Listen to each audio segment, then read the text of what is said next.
하셨죠? 안녕하세요. 저는 한인의 이사 문화예술분과위원회 지인채입니다.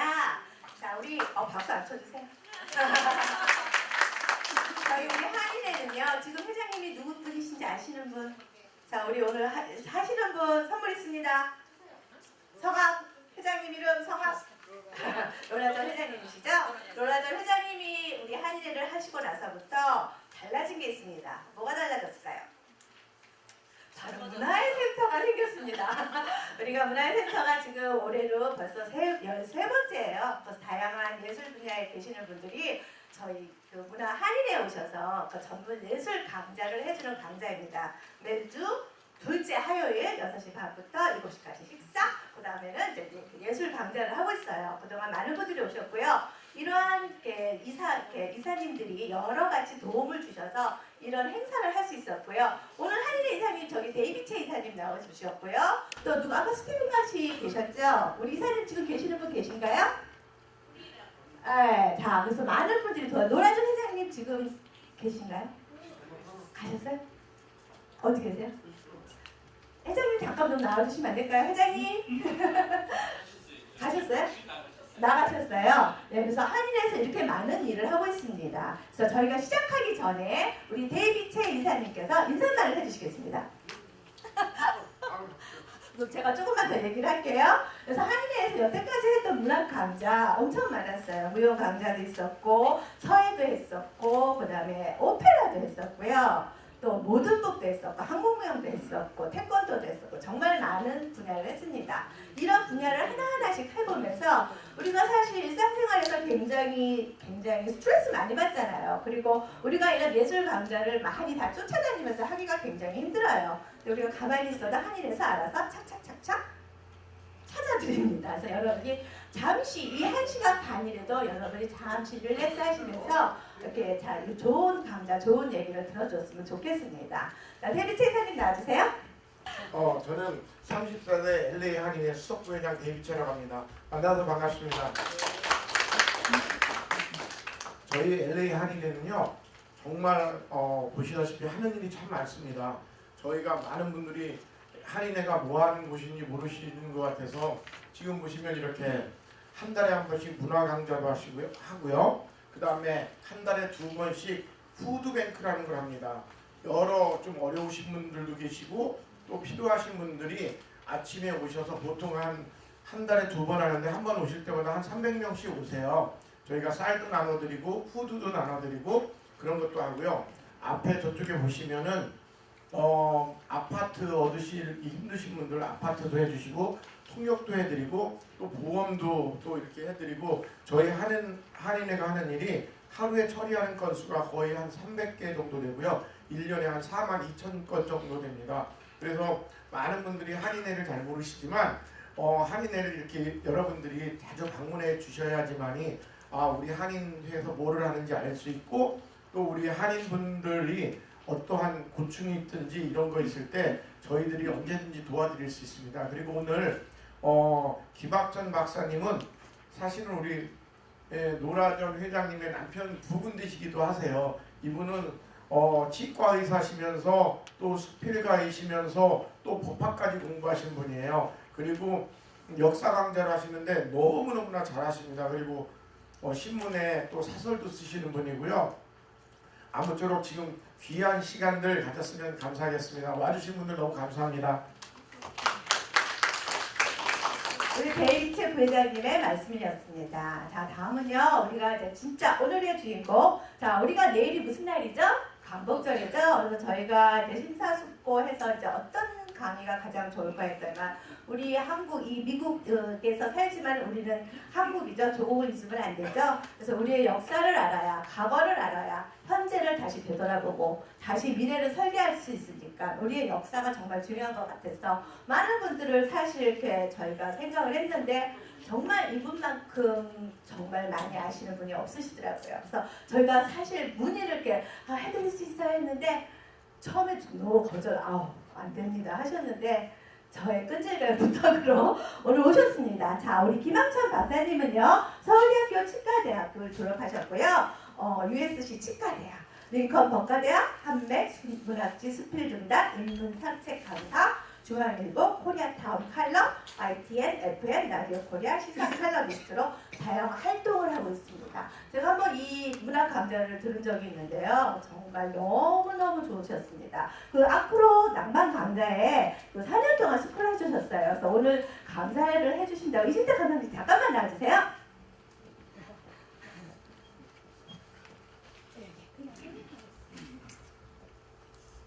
전 사실 제가 여기 이 자리에 쓸 사람은 아니고 우리 김홍묵 박사님이라고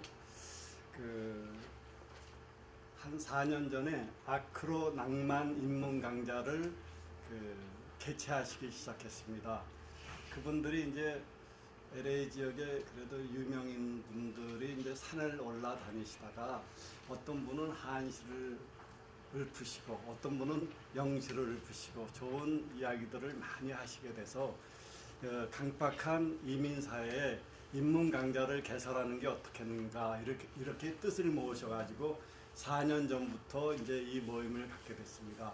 그 중심에 한 분이 김학천 교수님, 오늘 강의해 주실 김학천 교수님, 김학천 박사님이십니다. 또 오늘 또 김윤경 박사님도 여기 또 통일 문제에 대해서, 역사 문제에 대해서 이제 하시는 분들이 방문해 같이 참석해 주셔서 고맙게 생각하고요. 특히 김홍묵 박사님께서 지금 통일 합창제로 한국에 나가 계세요.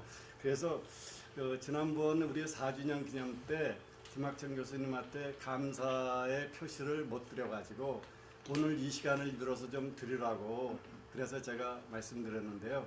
이민 생활이 참 강박하잖아요. 여러모로 쫓기고 힘들고 여러분들 마음의 여유를 좀 갖고 싶으시면은 한 달에 한 번 김 교수님 강사도 들으시고 또 김주영 변호사님의 영문학도 좀 들으시고 통일이나 우리 미래의 한국을 생각하시는 김윤경 박사님의 강의도 좀 들으시고 또 한시에 대한 것도 좀 들으시고 또 그 외에도 여러 가지에 대해서 그 아크로 인문 강좌에서 실시를 하고 있습니다.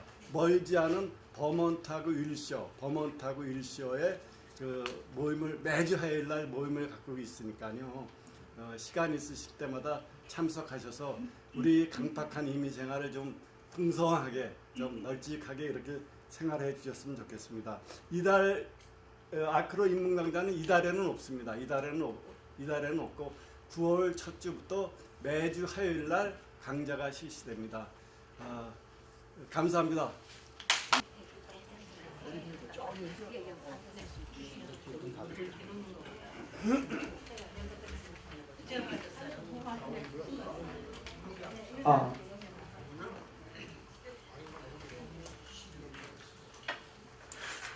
안녕하셨습니까? 김학천입니다.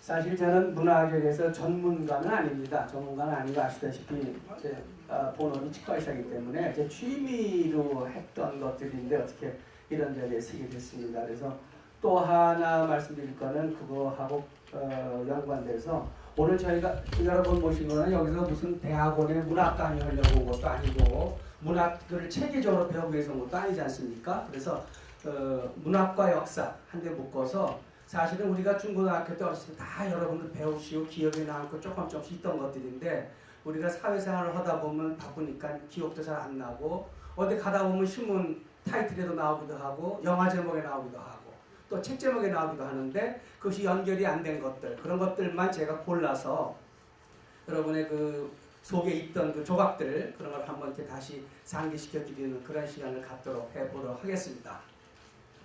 사실은 이거를 부탁을 했을 때 그 우리 진채 담당자께서 욕심이 많으세요.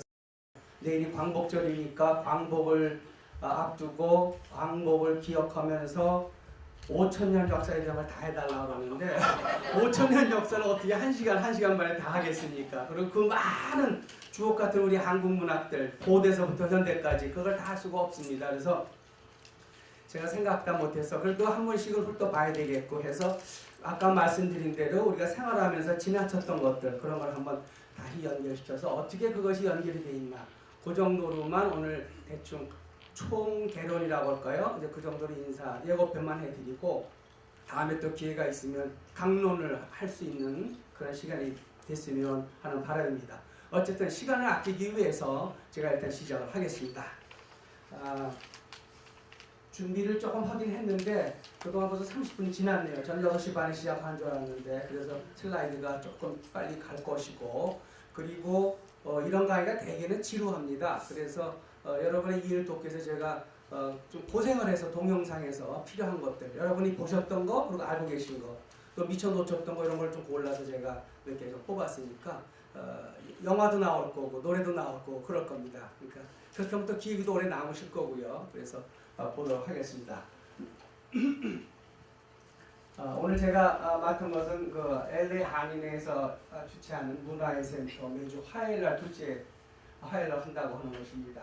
저는 김학철이고요. 오늘 8월 14일 광복절 하루 앞섰습니다. 그래서 아까 말씀드린 대로 생활하고 관계된 지나간 문학의 조각들이긴 하지만 광복이라는 의미에 있어서 우리가 어떻게 옛날 고조선부터 현대까지 외세의 침략 속에서 허덕이고 살아왔나 그런데도 불구하고 지치지 않고 오늘날의 영광을 가질 수 있었나 그런 것들이 생활하고 문학 속에 어떻게 연계되어 왔나 그런 걸 중심으로 하도록 하겠습니다.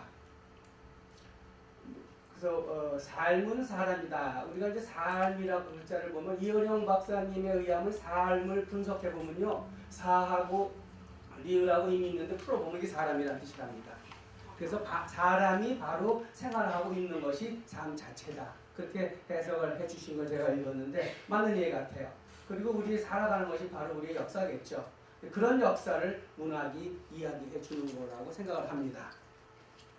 우리가 보통 인문학 하는데 인문학이라는 단어가 나오기 시작한 거는 사실 스티브 잡스 때문에 조금 더 우리가 관심을 많이 갖게 됐습니다.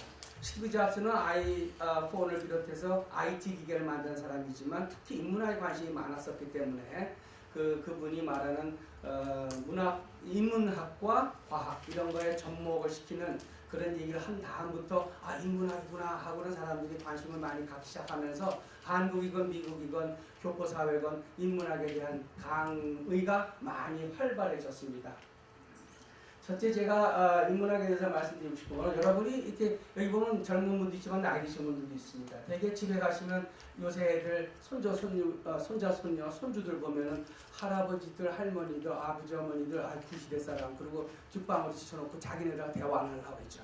그리고 할머니 할아버지들 SNS도 모르고 카톡도 좀 모르고 컴퓨터도 모르고 그러니까 이렇게 제쳐놓고 얘기를 하려고 해도 엄마 아버지나 할아버지 할머니가 뭘 알아 이런 느낌으로 될 겁니다. 그때 애들 데리고 한마디 던져두다 보면은 가족 간의 대화도 될 수 있기 때문에 필요한 것이고 또 과거에 아셨지만 어떻게 연결됐는지 빨리 생각이 안 나고 그렇게 습관화가 안 됐기 때문에 그럴 수도 있습니다. 그래서 인문학이라고 거창한 제목은 붙였지만 어쨌든 이러한 것이 가족의 대화에서도 필요할 것이고 또 비즈니스 활성화도 됩니다. 최인호 씨가 쓴 그 상도라는 책을 보면 우리나라에 옛날에 거업으로 성공한 그 임상옥이 나오죠. 근데 임상옥이 말단 직원이었을 때 대표로 만상의 대표로 중국에 갔을 때 중국의 왕조씨라는 사람을 만나서 거래하려니까 왕조씨가 쳐다보지도 않을 때 그냥 한번 해보지 하고는 시를 하나 써줍니다. 그 시가 그 사람의 마음을 움직였던 겁니다. 왜냐하면 역사적으로 그 사람은 그 시가 가슴에 와서 닿은 적이 있었기 때문에 그래서 큰 거래를 성사시키는 그런 장면이 거기도 나오긴 하는데 어쨌든 이걸 떠나서 오늘날도 보면은 중국하고 미국, 한국하고 이런 여러 나라들이 정상국들이 만나서 비즈니스, 국제 비즈니스를 할 때 대개는 중국으로 말하면은 유명한 200이나 두보의 시 같은 걸 한숨 읽고 또 한국의 박지원 같은 사람의 시를 읽고 뭐 이런 식으로 해서 서로 연결하는 걸 보면 역시 비즈니스에도 쓸모가 있을 것 같고요. 그러다 보면 우리의 삶의 질이 향상될 수도 있습니다. 또 하나는 문학이 치유문학이라고 해서 음악 치유만 있는 게 아니라 문학으로도 치유가 돼서 이건 뭐 오늘 다 할 수 없습니다만은 외로울 때는 어떤 책을 읽고 속상할 때는 어떤 책을 읽고 사랑할 때는 어떤 책을 읽어라 하는 치유문학 부분이 또 있습니다. 그래서 그런 데도 한 몫을 하고요. 또 하나는 제가 항상 어디 가면 강조하는 게 해외문학의 발판입니다. 여러분들이 아까 처음에 말씀드린 것처럼 손주 손녀를 무릎에 앉혀놓고 또는 대화를 하고 할 때 할아버지 할머니나 아버지 어머니가 한마디를 던지다 보면 그 어린아이들이 관심을 가질 수가 있습니다. 우리 어른들이 이걸 또 아시네. 이런 관심을 갖다 보면 친해지면서 어른들로부터 아이들은 한국 문화나 배경이나 습관, 풍습을 알 수가 있고 또 여기 있는 애들은 영어를 잘하다 보면은 모든 한국 문학이 외국에 나와서 노벨상도 못 받고 이러는 그 첫째 원인이 번역이에요. 한국의 문학들이 굉장히 주옥 같은 게 많은데 노벨상을 왜 못 받겠습니까? 문학이 떨어서가 아니라 번역이 안 되기 때문에. 그래서 그 번역을 하는 것은 우리 1세대, 2세대는 힘듭니다. 3세대, 4세대가 해야 되는데 그 3세대, 4세대는 영어를 잘하지만 한국의 풍습이나 문화를 모르면 그 단어 하나 골라낼 때 그런 것들이 우러져 나오지 않는다는 거죠. 제가 옛날에 한 20년 전인가 여기 LA 뮤직센터에서 그때 명성 황후라는 거를 봤습니다. 그때 그 대개 오페라 가서 보시면 알지만 서브타이틀이나 슈퍼타이틀이 이렇게 나오지 않습니까? 영어로 번역해서. 또 이태리 오페라는 영어로 번역해 나오고 명성 황후를 영어로 번역하는 걸 제가 유심히 봤는데 그 중간에 이런 얘기가 나오더라고요. 배원군하고 민비, 명성 황후하고 다투는데 쟤는 며느리죠. 쟤는 말끝마다 감나라 배나라 한다. 근데 감나라 배나라가 무슨 뜻이겠어요? 말끝마다 챙겨나오고 끼어들고 말 안 듣는다 이 소리가 아니겠습니까? 요구 조건이 많고 그럼 그런 의미로 번역을 해야 되는데 그 번역을 보니까 One day she asked pears, another day she asked persimmon. 그러면 미국 사람들이 볼 때 저 며느리는 하루는 시아버지한테 가무도 먹고 하루는 배우도 먹는구나. 이렇게 되면 그 문학은 전달이 안 되는 거겠죠. 요새 드라마 가만히 보십시오. 아마 2세나 3세들이 번역하는 것 같은데 가끔 가다 보면 길거리 가다가 아저씨 그러면 우리가 부르는 아저씨는 앙클이 아니잖아요. 근데 번역은 앙클로 나와요. 또 아빠가 얘기하니까 그 사흘 뒤에 돌아와. 근데 사흘이라는 말이 사자 어떻기 때문에 4days로 나옵니다. 이런 식으로 번역을 잘못하기 때문에 우리 문학의 해외에 소개도 되지 않을 뿐더러 외국 사람들의 흥미를 잃는다 이거죠. 그래서 같은 말이라도 여러분 잘 아시는 김소월의 시 뭐 있습니까? 진달래꽃. 끝에 가면 어떻게 나오죠? 죽어도 눈물 아니 흘리오리다. 제가 대학교 다닐 때 그 책을 읽었는데 영어로 번역할 때 죽어도 눈물 안 흘리니까 I will never cry. 그럼 외국 사람이 볼 때 그 시 읽을 때 이 여자 대단하네. 남자가 헤어지는데 never cry. 감정도 없고 아무것도 없다 이겁니다. 그렇게 번역하면 안 되고 그 여자가 말할 때 나는 죽어도 눈물 아니 흘리오리다라는 뜻은 힘들지만 눈물을 꾹 참고 눈물을 보이지 않는다 이런 뜻 아닙니까? 그럼 하다못해 입술을 꼭 물고 눈물을 머금겠네라든가 뭐 이렇게 번역을 해야지 제대로 되는 거지 그냥 I'll never cry 그러면 안 된다는 거죠. 조금 있으면 그런 거에 대한 동영상이 나오겠습니다만은 그렇게 해서 해외 문학으로의 발판에도 이런 인문학이 필요하다 말씀드릴 수가 있겠습니다. 이게 뭐죠? 신데렐라. 신데렐라를 보시면 뭐가 생각나요? 우리나라에 신데렐라 얘기가 있나요? 콩쥐팥쥐 있죠. 신데렐라 얘기는요 하나만 있는 게 아니고 전 세계적으로 700가지입니다. 나라마다 신데렐라 버전이 있어요. 중국계 제일 오래됐다 그러는데 신데렐라가 굉장히 아름답죠. 근데 사실 신데렐라는 원래 원본에 보면 유리구두가 아니에요. 원래는 그 고포 구두예요. 고포 같은 그 두더지과에 나오는 그 털신. 근데 그거를 불란서 작가가 아동 작가가 그걸 유리구두로 바꾼 겁니다. 그냥 발음이 같고 스펠링이 틀린 걸 이용해서 실수였는지 의도적인지는 모르지만 그러다 보니까 이것이 아름다워졌지 신데렐라가 유리구두 하니까 아름답지 신데렐라가 털구두 갖고 나타나면서 나 찾아가라는 건 재미가 별로 없죠. 그죠? 그래서 신데렐라가 그렇게 됐는데 이런 신데렐라하고 맞먹을 수 있는 우리나라 얘기가 콩쥐팥쥐입니다. 근데 콩쥐팥쥐기도 읽어보면 똑같아요. 신발 한 장 잃어버리는 감사 찾아가고 이런 얘기. 물론 결과는 조금 다릅니다만은 어쨌든 이런 얘기를 할 때 애들한테 신데렐라가 우리나라에 있는데 콩쥐팥쥐다. 여기서 쥐라는 말은요 원래 그 마우스는 아니에요. 다른 의미입니다. 어쨌든 이제 이러한 거 마찬가지로 여러분 길거리 가다 보면 라운드 테이블 피자 나오죠. 되게 라운드 테이블 딱 읽는 순간에 뭘 떠올리셔야 돼요? 피자가 떠올라요? 라운드 테이블 딱 읽는 순간에는 아 외국 사람들도 저걸 썼구나. 저게 영국의 4, 5세기에 있던 아서 왕 원탁의 기사 그거에서 따온 거거든요. 그러니까 애들이 라운드 테이블 피자 먹자 그러면 야 너 라운드 테이블이 뭔지는 알고 피자 먹냐? 그게 원탁의 기사 동그란 상에 왜냐하면 네모난 상은 장이 여기 앉으면 옆에 사람 앉으니까 권위가 생기잖아요. 똑같이 앉으면 서로 차별이 없다는 거죠. 그래서 그런 데서 나온 것들. 또 이게 뭐죠? 애플 로고죠. 여기 한 입을 퍽 먹었어요.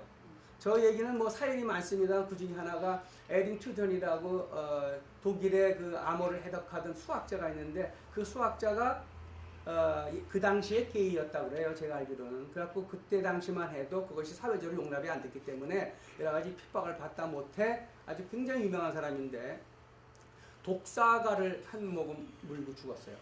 백설공주처럼. 그래서 아마 거기서 땄다는 얘기는 있는데 요 뭐라 그러죠? 한 입문 사과, 요 사과를 한국말로 뭐라고 불렀으면 좋겠어요? 혹시 아시는 분? 네? 능금? 능금은 사과고요. 아니, 한 입 물은 사과.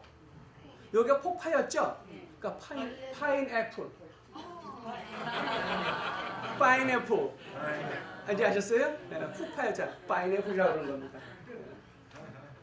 이 스타벅스 보시면 요새 가상자리가 없어졌어요. 왜냐하면 스타벅스에서 커피만 팔더라도 술도 팝니다. 그래서 가상자리가 없었는데 이 스타벅스라는 사람을 가만히 보면 이게 옛날에 포경선 고래 잡는 배 영화 있었죠? 소설도 있고 그 소설의 1등 항해사가 스타벅스입니다. 근데 그 사람이 항상 배 위에 올라서서 먼 데를 바라보면서 커피를 이렇게 즐겨 먹었다고 그래요. 그래서 그 사람 이름을 딴 겁니다. 그 요거는 그리스 신화에 나오는 그 사이렌이라는 여신. 어쨌든 이런 것들을 보면 외국 사람들도 자기네 그 고전에서부터 모든 걸 따오기 때문에 이런 얘기를 할 수 있고 손주들이 커피 먹을 때 너 스타벅스가 뭔지는 알고 먹냐? 그러면 어떤 손주는 볼 겁니다. 별하고 돈이요. 스타벅스, 그죠? 그렇게 얘기할 수 있을 겁니다. 어쨌든 해석은 자유인데 제가 왜 말씀드리는 거 하니 한 3, 4년 전에 이런 포스터가 붙은 적이 있어요. 저 보셨어요? 니마 그 강을 건너지 마오. 76년을 함께 사는 할아버지 할머니인데 실제 배우가 아니고 실제 인물들입니다. 이 할아버지가 92살인가였고요. 그 당시 할머니가 여든 몇 살인데 영화 찍고 얼마 있다 할아버지 돌아가셨어요. 지금 할머니는 살아계세요. 제가 이거를 설명하기 위해서 며칠 전에 컴퓨터 다시 뒤져보니까 할머니 아직 살아계시더라고요. 근데 이 영화를 찍을 때 문제는 니마 그 강을 건너지 마서 올 때 이게 무슨 뜻 같아요? 그렇죠. 요단강 건너지 말라고 했죠. 그러니까 강이라고 하는 거는 서양의 그리스 신화를 비롯해서 우리 동양도 그렇고 하나의 이별을 뜻하는 겁니다. 그러니까 어느 강가에서 사랑하는 연인이 헤어질 수도 있고 죽음으로 헤어질 수도 있고 그래서 강을 건너지 말라는 거는 돌아가시지 말라 그런 뜻이겠죠. 요단강 건너지 말라고. 근데 이 니마 그 강을 건너지 마서 이 제목은 사실은 우리나라 고조선에 나오는 고대 가요에서 따온 겁니다. 그게 뭐냐면은 그러니까 인간의 삶이 흐르는 강인데 이 강이 모든 것을 가로놓죠. 공무도화가라는 게 있어요. 공무도화가. 여기서 공자는 무슨 공 님이시여. 님이죠. 무슨 공허죠. 견공도 동물 중에서 공부통은 개밖에 없어요. 견공. 공. 그 다음에 무는 하지 말라는 거고 도하 강을 건넌다는 거니까 님이시여 강을 건너지 마세요 하는 노래예요 이게. 그래서 공무도화가에서 따온 겁니다. 그러니까 저 제목을 보실 때 저기 우리나라 고조선에 옛날에 있던 고대 시가 4개 중에 하나 공무도화가를 따온 거구나 이렇게 아셨으면 좋겠습니다. 그래서 공무도화가는 고대 가요가 좀 전해지는 게요. 이게 고조선 시대 건데 구지가는 가야국의 김수로왕에 대한 거북이에 대한 얘기고요. 황조가는 고구려 시대 때 유리왕이 부인을 돌려보내고 나서 돌아오면서 슬픈데 깨꼬리새가 사이좋은 걸 보고 읊은 노래고 정업사는 나중에 설명드리겠습니다마는 장사 나간 남편을 부인이 기다리면서 읊은 노래입니다. 그래서 4개가 있는데 그 중에 가운데 공무도화가 요것이 니마 그 강을 건너지 마소 이제 이런 얘기입니다. 근데 공무도화가를 보면 서양에도 그런 게 있습니다. 올페우스라고 그리스 신화에 보면 올페우스가 사랑하는 여인이 에우리디케인데 어느 날 에우리디케가 죽어요. 그래서 이제 우리로 말하자면 지옥이나 천당이지만 서양에서 말하면 이제 저승을 갔겠죠. 그래서 올페우스가 그 악기를 잘 탑니다. 노래를 잘하고. 그래서 그 여자를 만나기 위해서 그 악기를 틀으니까 그 악기만 틀었다 그러면 온 자연이 숨을 죽이고 슬피 울고 눈물을 흘리는데 그 저승에 있는 저승사자 왕까지도 마음을 녹입니다. 그래서 결국은 죽음의 강을 건너서 거기에 가서 사연을 얘기를 하면서 돌려달라고 할 때 그 저승의 다스리는 왕이 올페우스한테 그럼 그 여인을 데려다 줄 테니 데리고 지상으로 내려가라. 조건이 하나 있다. 앞만 보고 가는데 뒤는 절대로 보지 말라고 그랬습니다. 근데 올페우스가 앞을 가면는데 그 여자가 뒤를 따라오는데 가다 보니까 궁금하잖아요. 진짜 여자가 애가 따라오는지. 저 절대로 돌아보다 말라는데 돌아다 봅니다. 돌아다 보는 순간 그 여자는 도로 지하로 떨어져 가고 이 남자만 그냥 혼자 돌아옵니다. 꼭 성서에 나오는 소금 기둥 같죠? 예, 그 이야기가 비슷합니다. 그래서 그래갖고 내려와가지고 몇 달 며칠을 울고 밥도 안 먹고 악기만 키고 죽습니다. 그래서 이 사람이 키던 악기를 제우스가 이렇게 내다보니까 너무 심하구나 해서 하늘에 딱 올려다 붙인 게 검은 거좌예요. 여러분 하늘에 보면 검은 거좌 별자리 있죠? 그게 이 사람이 그 키던 악기 그것이 올라간 겁니다. 어쨌든 공무도화가를 보면 공무도화가가 니마 그강 님이여 그 강을 건너지 마세요 하는 노래잖아요. 근데 이 공무도화가를 보면 머리가 허연 백수광부라고 하는 남자가 있는데 어느 날 광리자고라는 사람이 배를 타고 이렇게 노를 걷다 보니까 머리 허연 남자가 막 강으로 뛰어듭니다. 그러니까 부인이 쫓아오면서 니마 그 강을 건너지 마세요 막 그럽니다. 근데 그냥 건너가서 빠져 죽어요. 그러니까 아이고 빠져 죽었네 어떡하지? 그러면서 읊은 시가 이겁니다. 공무도화 공경도화. 니마 그 강을 건너지 마세요. 님은 그 강을 이미 건넜구나. 건너서 빠져 죽었네. 그리운 님을 어떻게 하나. 이런 노래거든요. 근데 그래서 죽었어요. 그 여자 따라 죽고. 광리자고가 저녁 때 너무 슬퍼서 집에 와서 부인한테 그 얘기를 합니다. 부인이 여옥인데 여옥이 그 얘기를 듣고는 너무 슬프니까 자기가 갖고 있는 공후인이라고 하는 그 악기를 키면서 그 남편이 듣고 전해주는 노래를 다시 리바이벌 한 것이 공무도화가입니다. 그것이 오늘날 2003년에 할아버지 할머니 영화 제목으로 딱 가서 붙은 거예요. 네. 공무도화가. 그거 하나만 제가 해드렸습니다. 근데 아까 이제 이렇게 보면은 여기서 정업사가 나오죠. 정업사도 여러분 신문 같은 거에서 보면 요새는 옛날보다 신문이나 드라마, 영화, 책 같은 거 보면은 옛날 문학작품에서 뽑아낸 제목들이 워낙 많습니다. 그래서 보면은 이게 달이 하나 둥실 떴습니다. 근데 여기 보면은 요게 썼어요. 달하 노피곰 도다샤. 요게 점이 오늘날에는 그게 아 발음입니다. 한글이 28자를 만들어졌다가 늑자가 없어지고 24자만 남았죠. 그때 모음 중에 하나가 요 점인데 여러분 컴퓨터 할 때 보면 영어는 워드지만 한글은 뭐예요? 아래야 한글 쓰시죠? 그거 막 희음 밑에 점 하나 찍고 이렇게 니은 썼잖아요. 거기 아래, 여기 아래, 요 이름이 아래하예요. 요 한글 이름이 아래하. 요게 아기 때문에 달하, 높이금, 도, 다샤 이렇게 읽습니다. 가끔 이것이 으로도 읽히기도 해요. 그래서 옛날에는 아달 그러면 이응에다 점 찍고 디귿에다 점 찍고 리을 하면 아달인데 제주도로 가면 그게 아들 그래갖고 그게 오늘날의 아들이 된 거예요. 어쨌든 다리 시어 이거 하는 시어 그러면 다리 시어 이 곰은 강조예요. 다리 시어 높이 돋아주세요 이런 소리거든요. 남편이 장사를 떠났는데 안 와. 그러니까 부인이 먼 언덕에 올라서서 다리 시어 높이 떠서 좀 비춰라. 훤하게 비춰야 우리 남편이 쓰러지지 않고 진대도 치지 않고 돌아올 거 아니냐. 그러면서 읊은 것이 정업사입니다. 정업이 지금 전라북도 정주시죠. 네. 그래서 정업사. 그래서 정업에 가면 매달 15일 되면 이 정업사 행상인의 안에 축제를 합니다. 이것이 고대 시가 4개 중에 제가 공무도하고 정업사를 했는데 이것을 보면 가끔 신문 보면 이것이 제목에 나옵니다. 그래서 이거 보실 때 이게 우리 고대 시가에서 한 거 나온 거구나 하는데 옛날에는 한글이 없었잖아요. 그러니까 한문으로 다 썼단 말이에요. 근데 한문으로 쓰면은 4대부처럼 공부한 사람들은 알지만 민간인들은 한문을 모르잖아요. 또 한문은 뭐 남녀 칠세 부동석 그러면 남자 여자는 칠세 되면 같이 앉지 마라 이거지만 우리나라 말처럼 남자 가 할 때 가는 없잖아요. 한문에 너를 학교 애 이런 건 없잖아요. 근데 그거를 쓸 수가 없으니까 우리나라 말이 글자가 없으니까 한문을 갖다 썼단 말이에요. 그것을 향가나 이도라 그러는데 예를 들어서 이거 봅시다. 이거 보면 서동요라는 유명한 향가인데요. 신라시대 때 요새 부르는 노래들은 뭐예요? 대중가요죠. 신라시대 때 대중가요가 향가입니다. 향가인데 선화 공주 주은 이렇게 썼어요. 요건 어떻게 읽어야 되냐면요. 선화 공주 요건 같은 주자인데도 주로 읽고 요거는 임금 주자 아니에요. 님이라고 읽어야 돼요. 요거는 그리고 요거는 은인데 뜻이 없이 그냥 우리나라 말의 은이에요. 그러니까 선화 공주님은 이렇게 읽는 거예요. 그러니까 얼마나 복잡해요. 하나는 뜻으로 읽고 하나 함으로 읽고 하나는 우리 발음으로 읽고 요 정도만 돼도 간단합니다. 예를 이거 한번 보세요. 우리나라 말에 하다 그러면 하고 하니 하여서 한노라 한들 그렇잖아요. 그걸 어떻게 다 한문으로 쓰겠어요? 그럼 예를 들어서 이거 보세요. 그러면 하다 그러면 아래 하자에다가 마늘 따 썼으면 하다가 할 텐데 또 그렇게 안 해요. 하다는 한문에 우리 영어에 두니까 이게 위가 하다는 뜻이잖아요. 하다.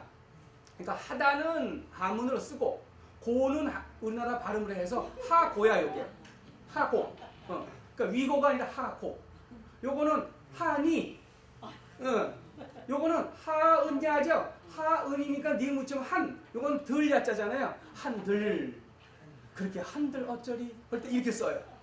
그러니까 이게 얼마나 어렵습니까? 그럼 요건 뭐겠어요? 무거울. 이게 무가 없다는 소리죠? 없고 요거는 갈 거자죠? 없거늘. 얼마나 어려워요. 옛날에 향을 이렇게 썼어요.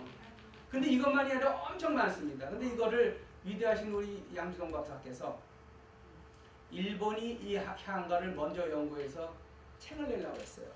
일본이 굉장히 치밀한 민족입니다. 그러니까 양동 박사가 우리나라 말을 일본 사람이 먼저 만드는 게 말이 되겠냐? 그래갖고는 그냥 온 책을 구해다 6개월인가 1년 동안 방 안에 처박혀갖고 이걸 다 해석했어요. 우린 지금 배워도 모르는데 혼자 다 해석을 하셨어요. 그분이 영문학하고 불문학 하신 분이잖아요. 그래서 그분이 쓴 고금 진주를 비롯해서 그 많은 그 향가에 대한 것을 다 그분이 번역하신 겁니다. 근데 더 재미난 거는요, 보세요. 여기 하고, 하니, 한들, 업권을인데 위자가 더 복잡하니까 이걸 약자 쓰면 이렇게 되죠. 근데 이거 더 복잡하니까 요 앞에 요 두 점에서 요걸로 써요. 요걸로 약해서. 그 다음에 고는 요 복잡하니까 요것만 쓰고. 그래서 요거 쓰면 하고, 요거 쓰면 하니, 뭐 이런 식으로 또 씁니다. 근데 보십시오. 요렇게 약자로 쓴 우리나라 말의 그 어미, 에, 고, 지, 하, 은들 이런 것이 70몇 가지나 돼요. 그런데 요것을 가만히 보면 일본 말에 가다카나 소자거든요. 요 가다카나 로자죠. 여기 히자고. 가다카나하고 똑같이 될 뻔했어요. 가다카나가 50개잖아요. 우리 70몇 개 될 뻔했다 이런 얘기죠. 그래서 세종장이 얼마나 훌륭하신 분입니까? 이런 걸 다 없애버렸습니까? 그러면 숙제 하나 내야 됩니다. 요거는 무슨 자예요? 돌이에요. 돌 밑에 리을이 붙었죠? 이게 우리나라 말로 돌이에요. 돌, 이세돌. 알파고하고 싸워서 한 번 이긴 우리의 영웅, 바둑 기사, 이세돌. 이게 돌자예요. 근데 이거는 없는 글자가 아니라 중국 사전에는 없고 한국 사전만 있는, 한국에서 만들어낸 글자예요. 이거 돌입니다. 돌. 돌은 이렇게 쓴다. 돌석이 아니고. 근데 이렇게 향과 이도 비슷하게 말을 자유제재로 막 만드는 사람이 김삿갓입니다. 이게 김자 요 삿갓을 보면요, 대나무 밑에 사람이 서 있잖아요. 그 대나무 모자에 서 있는 게 요 립자예요. 삿갓 립자인데 혹시 여기 김삿갓이 미국에 이민 왔는데 세관원이 이름이 뭐냐니까 우리는 이름 내고 라스 네임을 뒤에 둬야 되잖아요. 그러니까 삿갓김 그러니까 세관원이 스캇김. 그래서 김삿갓은 미국에 스캇김이 됐어요. 여기 스캇김 계세요? 김삿갓은 이렇게 대나무 모자 쓰고 다니잖아요. 김삿갓이 어느 집 앞을 지나가는데 배가 고파서 하룻밤 자고 가자니까 어떤 남자가 나오더니 잠은 지울 수 있는데 집이 누추한데 뭐 조금만 돼서라도 자겠냐니까 뭐 관계없다. 밥만 먹여주면 좋다. 그래서 이제 들어보냈습니다. 그러니까 그 젊은 부부가 밥상을 들여오면서 근데 부탁이 하나 있다. 우리는 글을 모르는데 며칠 전에 부모님이 돌아가셨다. 그러니까 우리는 조문을 쓸 줄 모르니 하나 써줄 수 있겠냐. 보안이 양반 같으신데 써주지. 밥을 다 먹고 나서 딱 늑자 써줬어요. 유류화화. 이게 뭐 같아요? 그때부터 내가 주요. 그렇죠. 이게 버들육자 아니에요. 그러니까 버들버들 살아있을 때 버들버들 되다가 이게 꽃화자니까 꼿꼿하게 죽었다 해서. 김삿갓이 저런 시가 많습니다. 한국말, 한문, 아까 향가처럼 이런 걸 자유제재로 섞어가지고 하는 게 많아요. 또 김삿갓이 하루는 소양강에 배를 건너가는데 처녀뱃사공이 있더래요. 배를 딱 타고 나서는 탁 타자마자 뭐라 그랬어요? 너는 내 마누라다. 그러니까 그 처녀뱃사공이 아니 이 남자가 무슨 여기다가 미투에 걸려 저거. 이 남자가 얘기하더니 내가 네 배에 올라탔지 않냐. 그러니까 그 처녀 배사님이 아무 말 안 하고 가만히 있어요. 그러니까 다 한 다음에 도착해서 내리니까 아들아 잘 가라 그러더래요. 내가 왜 아들이냐? 넌 내 배에서 나갔지 않냐. 그랬던 얘기가 있습니다. 그러니까 그 처녀도 김사건 못지않게 대단한 사람인데 고려로 넘어가겠습니다. 그래서 고조선과 삼국지 때는 대충 그게 끝났고요. 광복이라는 말이 있고 유교가 있기 때문에 제가 이제 전쟁을 중심으로 했는데 사실은 고려든 조선이든 문학이 처음에는 그 지식인들, 사대부를 비롯해서 귀족들만 향유했습니다. 그러니까 한문이 발달됐기 때문에 그 서민들은 농민이나 서민, 기녀들 이런 민중들은 한문을 모르기 때문에 말로는 많이 노래하고 얘기하고 하소연하고 하지만 글을 쓸 줄 몰라서 안 돼 있는데 대개 전쟁을 한번 치르고 내란이 일어난 다음에는 국가의 모든 제도가 그 왕권 제도라 할까요? 사회 제도가 흔들리면서 또 하나는 그 사회생활이 엉망이 되고 생활이 궁핍해지고 피폐해지면서 사람들이 자기 저항의식이 생기다 보니까 자기들 나름대로 이제 입김이 세지고 목소리가 커지죠. 그러면서 상위층에서 누렸던 문학들이 기녀를 통해서 농민들까지 내려오는 그런 패턴을 겪습니다. 그래서 거란이 침입했을 때 고려는 잘 막아냈죠. 귀지대첩을. 그 다음에 몽고가 침입해서 점령했을 때 이제 많은 문제가 있었지 않습니까? 이제 이러면서 이제 백성들과 위에 있는 지도자들 간에 이제 갭이 생기기 시작하는데 사실은 지금도 전쟁을 하고 있죠. 지금 5,000년 인류 역사 중에서 14,500번의 전쟁이 일어났다고 그래요. 그 얘기는 92%가 전쟁이고 전쟁이 없는 평화는 8%밖에 없었다. 지금도 전쟁하고 있잖아요. 중동을 비롯해서 여러 군데서. 그래서 전쟁의 슬픔이라는 소설을 보면 가장 나쁜 평화라 해도 좋은 전쟁보다는 100배 낫고 어쨌든 전쟁에서 누가 승리했든 패배자는 언제나 다치는 건 인간이다. 그런 얘기에서 전쟁은 잊지 말아야 되겠습니다. 고려가요로 들어가면은 고려가요는 줄여서 려요 해서 그걸 여요라고 합니다. 그러니까 주로 이제 문학이라고 한 거로 가요라고 하는데 별곡이라는 것이 있습니다. 별곡은 대개가 옛날에는 고려나 그 삼국 때 보면은 대개 중국을 상대로 했기 때문에 중국에 있는 것들을 악도 보면 당악이니 그럼 우리 쪽은 중국에 비해서 소국이니까 향악이니 이렇게 얘기했잖아요. 중국의 피리는 당피리, 우리는 향피리. 또 중국에서 뭐가 들어왔죠? 나기가 들어오면 당나기. 그렇죠? 미은이 중국에 들어온 게 뭐예요? 당면. 뭐 그런 식으로 당에서 들어온 게 많습니다. 당나라가 굉장히 번성이 있기 때문에. 그래서 우리 그런 그 중국에 있는 노래하고 별개로 우리 거다 해서 별곡을 붙인 겁니다. 그러니까 별곡이 안 붙은 거는 원래 원본이 중국에 있거나 중국에 있는 걸 조금 차용한 건데 그거고 관계없이 우리가 따로 지은 것들 그런 건 별곡이라고 합니다. 그래서 많은 별곡들이 있어요. 청산별곡, 서경별곡, 가시리, 쌍화전 많은데 이때만 해도 한글이 없죠. 그러니까 다 한문이에요. 그리고 민중들이 얘기했던 것들은 쓰질 못하니까 다 노래로 입으로 전달되는 거죠. 그것이 세종대왕 때 와서 한글 만들어진 다음에 옛날부터 내려놓은 노래들을 정리한 것들 그런 것들이 이제 나중에 한글로 써있는 고려 가요들이 많습니다. 청산별곡 같은 서경별곡 같은 이런 것들은 다 사랑에 대한 노래고 청산별곡 같은 것들은 아까 말씀드린 대로 전쟁이 나고 내란이 나다 보고 무신난이 나다 보면 백성들 생활이 피폐해지면서 유랑민들이 많이 생기니까 유랑민들이 어디 가서 살 곳이 없어요. 그러니까 차라리 산이나 바다로 가자. 그 산이나 바다는 사실 산에는 가고 바다를 간다는 뜻이 아니고 말하자면 하나의 도피처. 자기네들이 피해서 편하게 살고 싶은 이제 그런 것들을 그리면서 부른 노래 청산별곡. 또 이별을 한 연인들을 볼 때도 하나의 그 피하고 싶은 그런 도피처. 또 지식인들이 다 나쁜 건 아니지 않습니까? 지식인들 중에서도 나름대로 그 자조 섞인 그리고 좌절한 그런 지식인들도 어디 딴 데 가서 피하고 싶은 그럴 때 부른 것이 청산별곡입니다. 서경별곡이나 가시리 같은 거는 사랑에 대한 노래들이에요. 사랑에 대한 노래인데 서경별곡 같은 건 서경이 대동강가에서 이제 그 남자가 배를 타고 강을 건너갈 때 여자가 부르는 노래입니다. 그 강을 떠나는 배를 타지 말라. 그러면서 그래도 남자가 떠나가는 것 같으니까 여자가 막 화풀이를 뱃사공한테 합니다.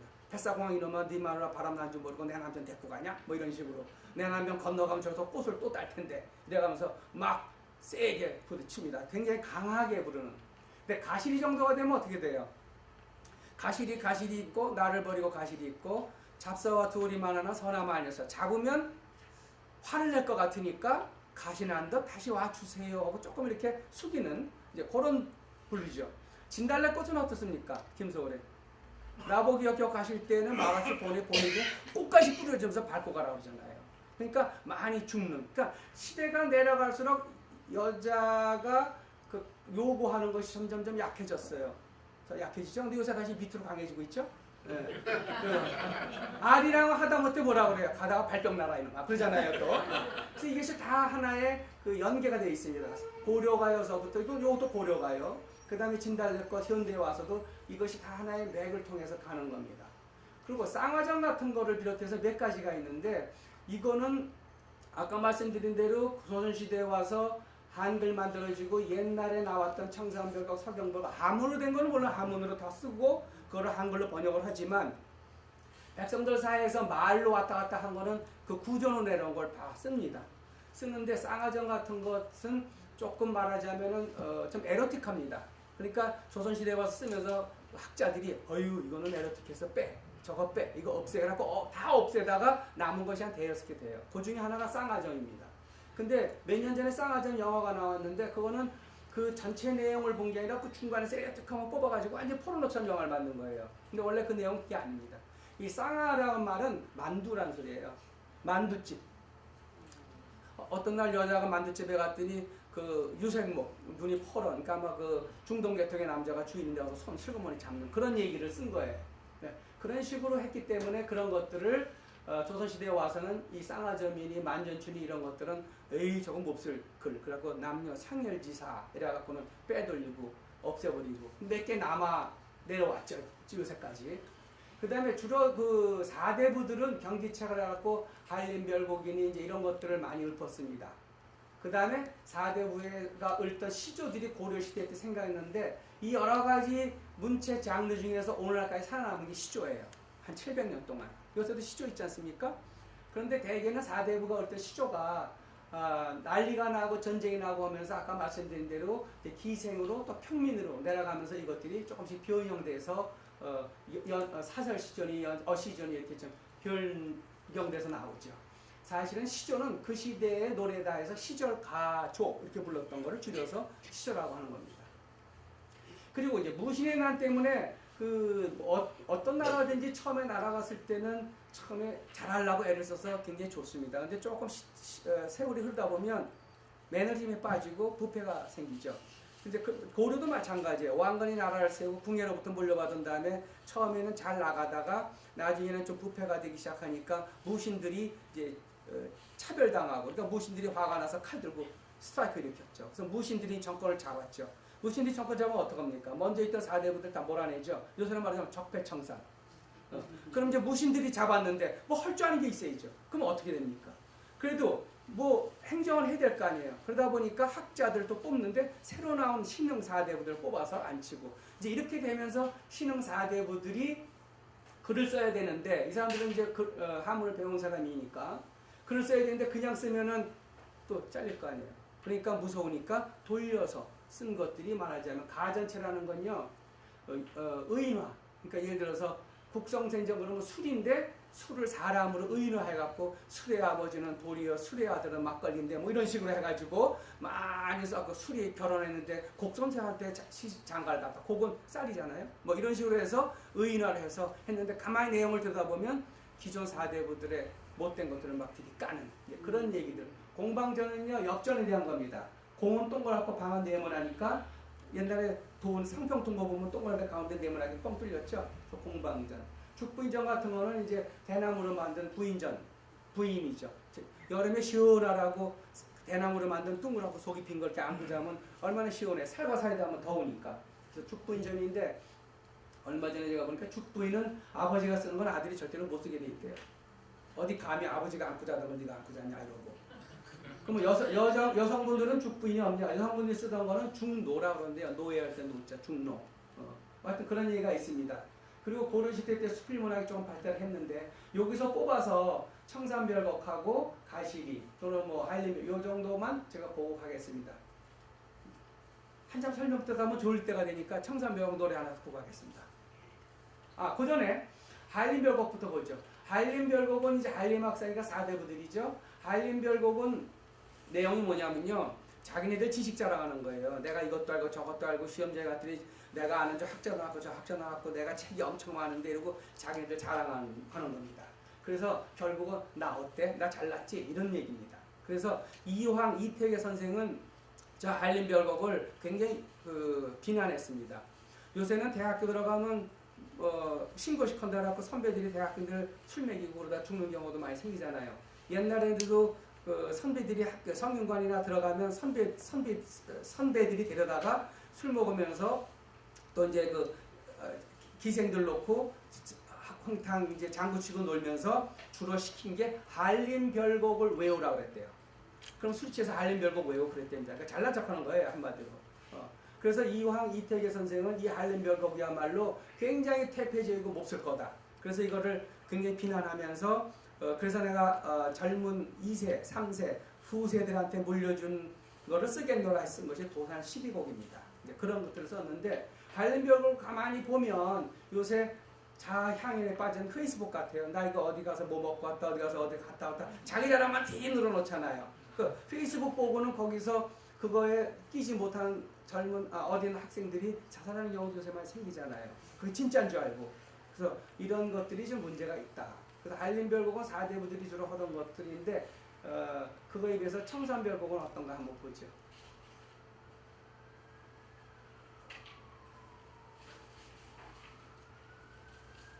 근데 소리가 안 나와요?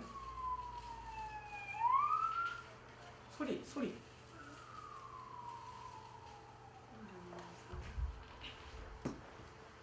잠깐만요. 아까 음악 틀면서 잠깐 껐었나 봐요, 누가.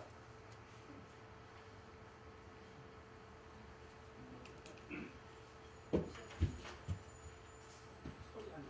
아까 그거 틀면서 아마 스위치 된 것 같아요. 아까 그 뭐죠?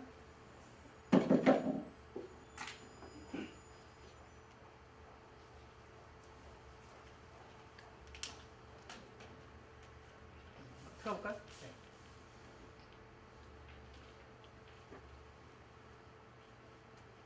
안 나요.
소리 연결 중입니다.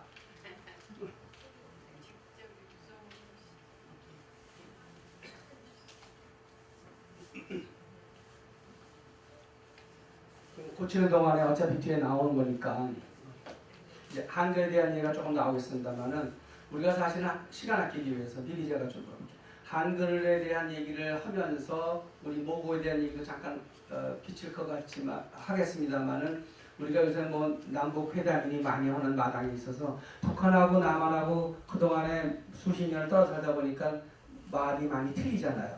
우리가 북한 말 아는 거 별로 없잖아요. 북한에서는 아이스크림을 뭐라 그러지 아세요? 얼음 보숭이. 그러면 도시락은 북한에서 뭐라 할 것 같아요? 도시락이 어떻게 생겼죠? 사각형이죠. 그리고 밥이 들었죠. 곽밥. 곽밥이라고 합니다. 그 다음에 이렇게 우리가 어디 들어가면 놓고 오세요 그러죠. 노크.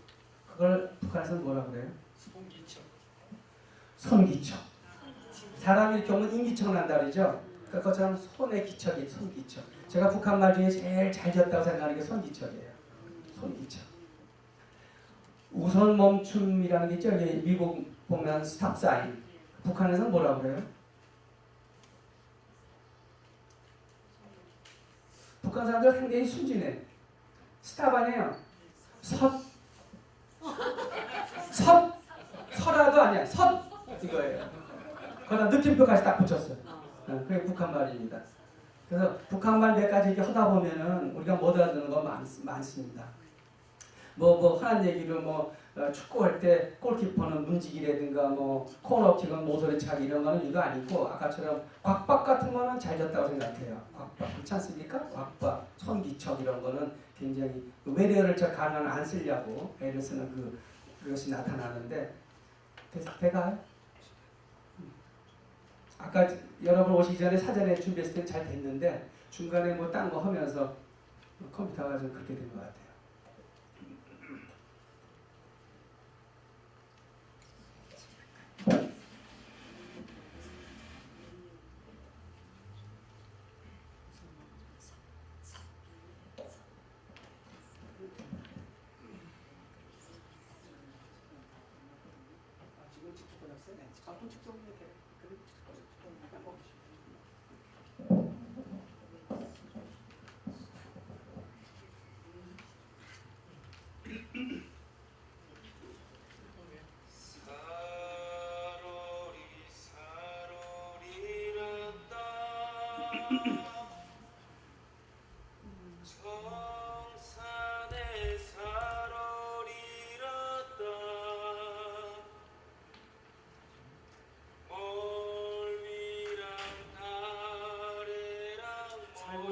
살고 싶다, 청산에 살고 싶다, 머루랑 다래 먹고 청산에 살고 싶다. 그러니까 하나의 이제 도피 느낌이 드는 거죠.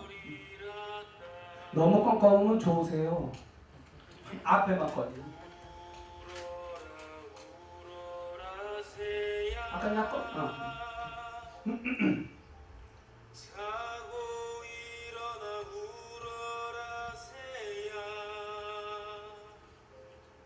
이게 가로막혀 있지 않나요?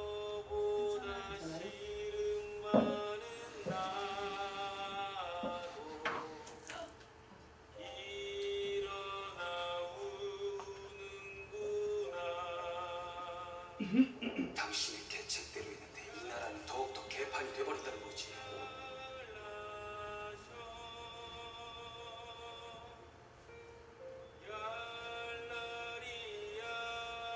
나라를 바꾸려고 하는 사제들과 이제 선인들 간에 이제 지금 서로 반대되는 입장을 이제 나타내는 건데요. 참으로 미안하다. 제가 이걸 왜 보여드리는 거 아니에요? 여기 보면 여기 부분 제목이 뭐죠? 육룡의 나라샤. 그거 있죠? 육룡의 나라샤라는 드라마에 나오는 장면인데 육룡의 나라샤가 무슨 뜻인지 아세요? 그런 드라마 볼 때 그냥 저 드라마 재밌다, 여섯 개 용이 날아가나 보다 보지 마시고 왜 육룡의 나라샤가 나오는지 그걸 좀 생각하고 보셔야 돼요. 시간 없으니까 이제 그 정도로 해서 생각하려고 느낌만 좀 받으셨는데 아까 말씀드린 대로 사랑곡도 있고 남녀 상일지사라고 해서 서경별곡이나 가시리 이것이 현대에 와서 진달래꽃으로 연결되는 이제 그런 것들을 볼 때는 하나의 사랑 테마예요.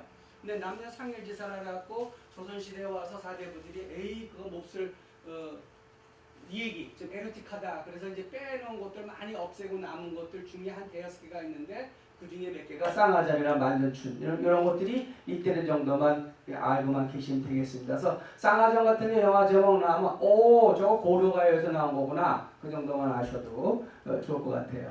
그래서 고려 소견은 아까는 여요라 그랬는데 이걸 소교라고 그러죠. 고려 소견은 조선시대 사대부들이 한글을 창제하고 나서 고려시대에 구전되던 말들을 만들어내기는 했지만 그때 남녀 간의 상렬지사라 해서 폄하했는데 사실은 폄하된 상렬지사가 아닌 적나라한 인간성과 풍요한 정서를 우리의 언어로 솔직하게 그려냈다 이런 겁니다. 제가 앞으로 조금 소개해드릴 문학들은 대개가 중심이 물론 전쟁하고 광복하고도 관련이 있지만 물줄기가 어떻게 흐르는지도 알려드릴 겸 가능하면 우리나라 말로 쓰려고 노력했던 그런 작품들만 좀 골라서 보여드릴 것 같습니다. 이것이 그러면 고려 소교 같은 걸 볼 때 이것이 예술 같아요? 외설 같아요? 예술 작품이에요? 이게 보는 사람과 다른 거죠, 뭐. 이거는 유명한 화가들이 그린 그림이에요. 여기 벌거벗은 여자 그림이죠. 영국의 14세기인가 15세기에 코벤트리라고 하는 조그만 마을이 있었는데 거기에 말하자면 우리나라 말하자면 이제 사또가 세금을 너무 걷습니다. 그러니까 부인이 세금을 너무 좀 걷지 말고 좀 감해줘라 남편한테 얘기를 합니다. 그러니까 남편이 세금을 걷어야 운영을 하지. 근데 부인이 너무너무 백성들이 힘드니까 제발 감해달라고 부탁을 하고 하소연합니다. 그러니까 남편이 하도 그 부인이 얘기를 하니까 귀찮아서 농담삼아 자네가 뻘개 먹고 마을에 한 바퀴 돌면 내가 해주지. 그랬어요. 근데 부인이 정말로 공부를 하고 뻘개 먹고 말을 타고 마을 한 바퀴 돕니다. 그때 주민들이 저렇게 좋은 우리 마나님 사또 부인을 우리가 보면 안 된다. 그래서 문을 닫고 다 그날은 안 나왔어요. 그런데 한 사람만 꼭 배반자가 있어. 양복점 하는 양복쟁이 한 놈이 카드를 살짝 이렇게 내다봅니다. 그 장님이 됐어요. 그런데 그 남자 이름이 탐이에요. 그래서 몰래 내다보는 걸 뭐라고 그래요? 피핑탐. 여러분 영화에 피핑탐이라고 있죠? 피핑탐이 여기서 나온 말이에요. 그 양복쟁이 탐. 손자 손녀들이 피핑탐 얘기를 하거든요. 그게 어디서 나온지 아냐? 코벤트리 여기서 여자가 빨개 먹고 돌아왔는데 그건데 이 여자 이름이 뭐냐면 고디바예요. 여러분 초콜릿 상자 보면 고다이바 있죠? 고다이바 한쪽 구석에 보면 그 로고가 있죠? 이 사진이 있어요. 그래서 그 고다이바를 기념하면서 왜 그렇게 했는지는 모르겠습니다. 근데 고다이바 초콜릿 볼 때마다 세금 감면해주는 부인을 생각하시고 몰래 훔쳐보면 눈 멉니다. 그러니까 이건 예술이라고 할 수밖에 없어요. 고다이바 부인. 조선도 마찬가지입니다. 4대 처음에 나라를 세우고 나서는 나라가 국권이 발전하고 튼튼해지기 태평성대를 누리는데 이제 시간이 갈수록 이제 내분이 생기고 갈라지고 서로 이제 질투하고 뭐 사색당파 생기고 이러다가 전쟁이 일어나죠. 임진왜란, 정유재란. 그러면서 사회 기강이 흔들리기 시작하면서 이제 농민들이나 서민들, 기녀들 이런 사람들이 자기의 목소리가 커지기 시작하면서 문학도 4대부가 누리던 것들이 이제 아래로 내려가면서 전체적으로 퍼지기 시작하는 겁니다. 대개 고려도 그렇고 여기도 그렇고.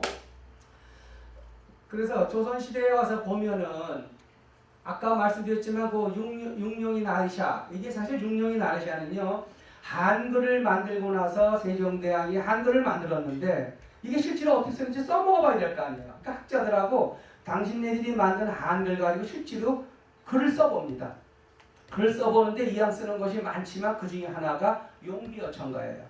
근데 용비어천가는 사실은 얼핏 보면은 한글을 실습하게 쓴 거긴 하지만 어떤 사람들은 용비어천가는 말하자면 임금님들을 찬양한 글이다 해서 조금 싫어합니다. 왜냐하면 임금이 다 잘났다는 거니까. 용비어천가 거기에 보면 육룡의 나르샤라는 말이 나옵니다. 이제 설명해 드릴게요. 그 다음에 뿌리 깊은 나무라는 것 많이 보셨죠? 요것도 용비어천가에 나오는 글이에요. 그러니까 뿌리 깊은 나무 보면 대개 이 드라마는 뭐예요? 한글에 대한 드라마라는 걸 탁 아시겠죠? 그래서 용비어천가를 보면 용이 날아가는 임금님에 대한 노래다 이런 소리입니다. 그래서 요새 신문을 가끔 보면은 무슨 뭐 김무성이가 어디 갔다 왔다 그러면 김무성이 나르샤 뭐 이런 식으로 막 기자들이 쓰고 그러죠. 다 이거 이제 뽕따로 쓰는 겁니다. 근데 육룡이 나르샤에서 육룡은요 제 1장에 보면 해동 육룡이 나르샤 일마다 천복이시니 여기 아까 제가 이건 R6년다 그랬죠. 해동이라는 말은 중국에 대해 비해서 우리나라를 말하는 겁니다. 조선. 그러니까 동쪽에 있는 조선에 여선용이 날라서 하는 일마다 아주 복되게 잘 됐다 이런 소리입니다. 그리고 이제 밑에는 이제 중국 얘기를 씁니다. 그래서 위에는 우리나라 조선 얘기, 왕 얘기, 밑에는 중국도 그랬는데 딱 들어맞았다 이런 얘기입니다. 그러니까 우리 지금 어떤 임금님이 뭘 했는데 잘했어. 근데 중국에도 그랬거든 똑같아. 이제 그런 얘기입니다. 그래서 찬양하는 글이에요. 근데 이럴 때 육룡은 누굴 말하는 거냐면 이 세종대왕 때 그걸 만들었죠. 훈민정음을. 그러니까 훈민정음 세종대왕보다 위가 누구예요? 태조 이성계. 그다음에 이대는 빼고 태종 이방원. 그렇죠? 그래서 태조와 태종. 그다음에 태조 이성계 위에 조상이 네 분이 있어요. 목조, 입조, 환조, 도조 이렇게 네 명. 그래서 그 네 사람과 태조와 태종 이렇게 6명을 말하는 거예요. 그러니까 1대 왕 태조와 3대 왕 이방원 거기다가 선조 4명 그 6마리의 용 6임금들이 잘했다. 선조 때부터 잘해서 지금 이 나라가 내가 위화도 획을 해서 고려를 없애버리고 역사문명을 했는데 그거 원래 잘한 거야. 합리화시키는 얘기입니다. 이게 합리화. 근데 이런 거는 어느 나라가 쓰든지 간에 꼭 있어요. 고려 때도 그렇고 하다못해 로마도 마찬가지입니다. 로마도 이니드라고 그런 분들이 많습니다. 그리고 제5공화국 전두환 대통령 시절에도 보면은 그런 거 비슷한 게 하나 있었어요. 처음으로라는 글을 보면은 굉장히 달콤한 찬양글이 있습니다. 그리고 2장에 그래서 해동 육령이 나르시는 거기인데 실제로 그 드라마 육령은 왕이 아니고 거기 나오는 주인공 6명을 갖고 얘기한 거예요. 그러니까 전혀 내용이 틀리죠. 그죠? 그 다음에 2장에 보면 불휘 깊은 남간 바람의 아니멜세 곧 좋고 여름 하나. 이거 뭐냐면 뿌리가 깊은 나무는 바람, 윈드, 바람에 흔들리지 않는 아니멜다, 아니 흔들림인데 곧은 꽃이에요. 꽃이 아름답고 여름은요. 지금은 이게 썸머지만 옛날에 이렇게 쓴 거는 열매예요. 열매. 그리고 그러면 썸머는 어떻게 쓰냐? 그거는 열음이라고 써요. 좀 달라요. 그래서 뿌리가 깊은 나무는 바람이 흔들리지 않고 꽃이 아름답고 열매가 하나니. 하다는 많다는 소리예요. 하나니. 하다가 많다. 옛날에는 저 시대에는 사랑한다는 말을 뭐라고 했겠어요? 아, 이거는 너무 고급스럽고 좀 기독교적이다. 옛날에는 사랑한다는 말은 괴다라고 했어요. 나는 널 괴. 좀 그렇죠, 그죠? 괴다. 그래서 하다 그럼 많다는 뜻이에요. 그 샘이 깊은 물은 가말에, 샘이 깊은 물은 가물에, 가물이 돼도 그치지 아니해서 내를 잃고 바다에 간다 이런 소리예요. 근데 여기서 보면 이건 한문이 들어가 있죠. 한글로 쓰긴 썼어도 요거는 한문이 없죠. 그래서 용비어천가 125장 중에 요 2장을 가장 아름답다고 치는 겁니다. 한글로만 썼기 때문에. 그리고 표현이 너무너무 잘 됐기 때문에 글도 좋고 다른 것들은 요 위에 있는 건 조선말하고 밑에 있는 건 중국의 예지만 요거는 둘 다 조선을 말하는 거기 때문에 용묘천가 2장이 가장 문학사에서 빛나는 글이다 얘기를 합니다.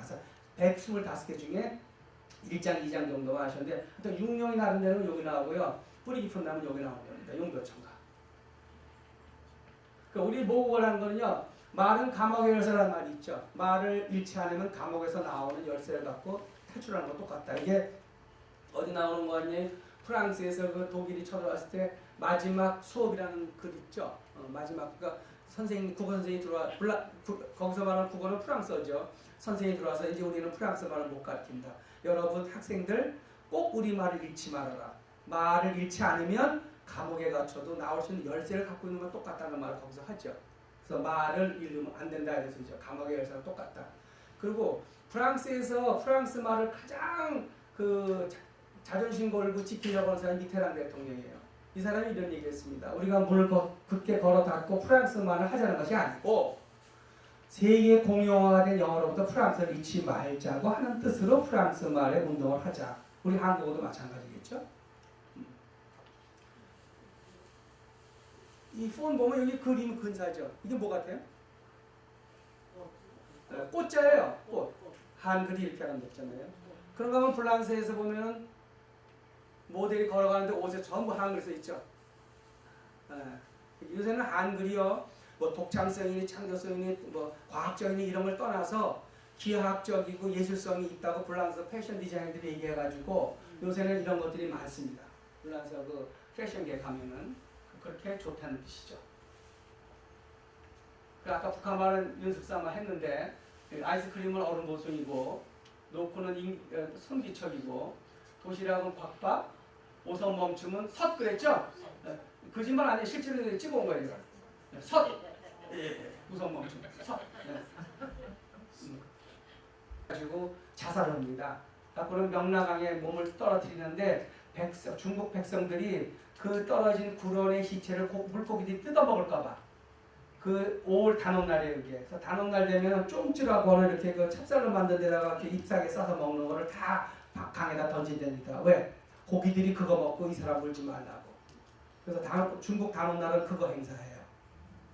그 정도로 그 구론이라는 사람 쓴 이소가 최고의 빛나는 글인데 그거에 못지않다. 이렇게 얘기를 했습니다. 그리고 이제 아까 그 조금 전에 얘기했던 이 김만중이라는 사람이 쓴 구운몽 같은 거가 이제 몽자가 들어가는 소설의 효시인데 이게 우리나라의 최초의 해외로 영문을 번역된 소설입니다. 그래서 구운몽이 9개의 구름의 꿈이라는 소리잖아요. 그러니까 클라우드 드림 오브 더 나인 이렇게 얘기를 했다고 그래요. 근데 이것이 400년 후에 있는 해리포터보다도 낫다는 얘기예요. 해리포터 같이 판타시니까. 조선에도 갑질이 많았죠. 그래서 연암 박지원 같은, 이거 국회의원 박지원 말고, 연암 박지원 같은 분이 쓴 양반전, 호질, 허생전 같은 거 보면 그 양반들의 갑질, 그거에 대해서 신랄하게 비판하는 겁니다. 호질은 호랑이가 질타하는 거예요. 그래서 호랑이가 질타한다는 그런 얘기들을 썼습니다. 어쨌든 간에 넘어가고, 홍길동 등도 보면은 적서차별이고 우리가 다 알듯이 탕아오리가 부패한 것을 비난하고 그런데 이 홍길동전을 쓴 허균이가 정쟁에 밀리고 나중에 의심받은 이유는 이 속에 정치사상이 들어갔다 이겁니다. 백성을 항민과 원민과 호민으로 나누는데 항민은요 나라에서 억압해도 그냥 시키는 대로 하는 백성, 원민은 저 가끔 가다가 화도 내고 대드는 백성, 호민은 이제 기회를 보고 언제든지 데모에서 들러보려고 하는 그래서 호민론을 주장한 사람이에요. 허균이. 그래서 이 정치 사상 때문에 허균을 좀 색안경을 끼고 봤죠. 돈키호테를 쓴 세레반테에서 그렇게 얘기했습니다. 이 갑질들에 의해서 좋은 배경을 가진 미천한 자들보다 혈통은 천하지만 나은 사람들이 더 존경받아야 한다. 근데 갑질은 사실은 있으면 안 되겠죠. 그죠? 여러분 베니스의 상해를 보시죠. 베니스의 상해를 보면 어떻게 되죠? 많이 하시죠. 돈을 꽂았는데 나중에 돈을 못 갚으면은 살점을 한 점 띄어내겠다고. 그때 베니스의 상인의 주인공의 그 여자가 남자를 변장하고 나타나가지고는 판사로 재판장에 나타나서 뭐라 하냐면 좋다. 돈을 꿔서 못 갚았으니까 문제인데 그러면 돈을 못 갚은 걸 지금 3배 돌려주면 안 되겠냐? 되게 샤이를 그러죠. No! 계약서에는 살점 띄어내기로 했다. 그러니까 안 되겠냐? 안 되겠다. 다시 한번 생각해라. 안 되겠다. 꼭 살점 띄어야 되냐? 살점 띄어야 되겠다. 오케이. 그러면 살점 띄어라. 단 살점을 띄 때 피는 내면 안 된다. 그러니까 피 안 내고 살점 띄 수가 없잖아요. 그래서 결국은 그렇게 어떻게 합니까? 그러니까 너는 악덕 상인이니까 돈 다 물려줄 필요도 없고 감옥에 가야 된다. 그래서 홀딱 망한 거죠. 그래서 거기까지예요. 베니스 상인은. 그런데 우리나라에도 이거 비슷한 게 있습니다. 이춘풍전이라고.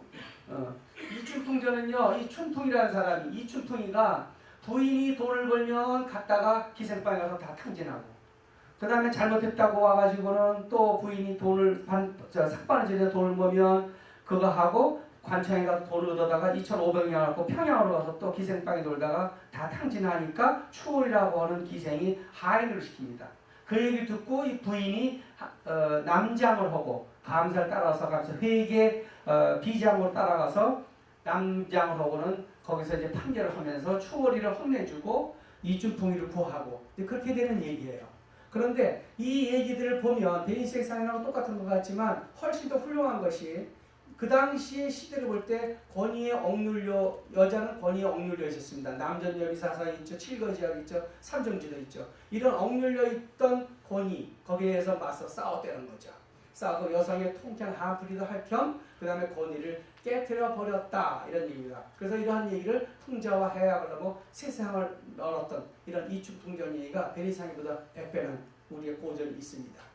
그리고 이제 우리 문학들이 대개는 설화를 시작해서 판소리 소설까지 왔는데 이 판소리를 보면은 상당히 좋습니다. 근데 판소리를 가만히 보면요.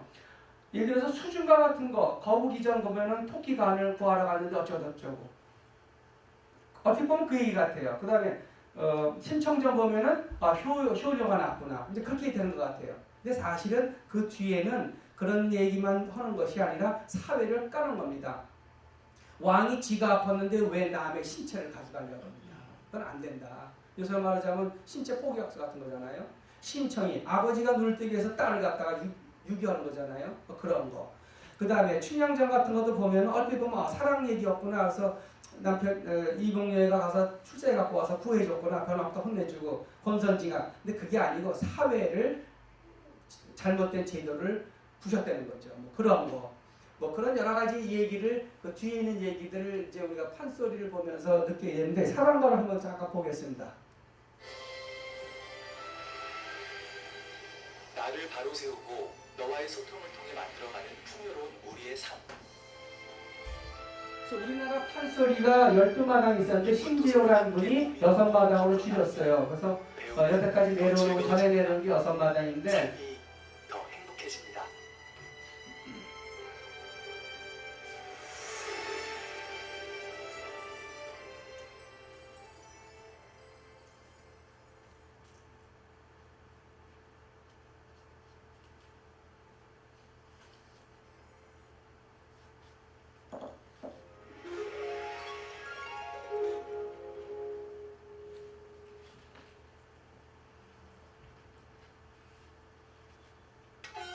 때는 조선, 전라남도 남원 땅에 월매라는 기생이 살고 있었습니다.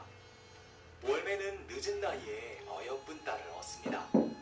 이름을 춘향이라고 짓고 애지중지 키우게 되죠. 춘향이 16이 되던 해, 이 시성을 가진 사또가 남원으로 부임합니다. 이 사또의 아들 몽룡은 춘향과 같은 나이에 글재주가 뛰어나며 풍채가 남달랐습니다. 단오날 광안루에서 그네를 타는 춘향에게 몽룡은 첫눈에 반합니다. 두 사람은 깊이 사랑하게 되어 혼인을 약속하며 100년 가약을 맺죠. 그러나 이몽룡의 아버지가 서울로 전근을 가게 되면서 두 사람은 후일을 기약하고 헤어지게 됩니다.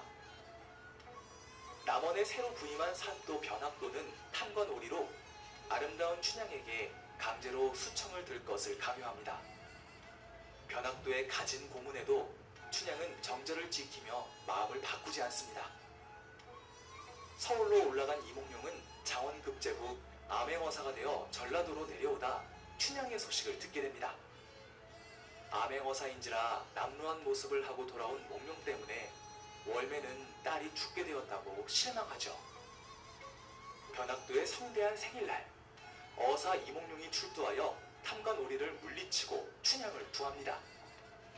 춘향이 절개를 지켰다고 이름나 정열부인으로 봉해지고 두 사람은 함께 행복한 삶을 살게 됩니다.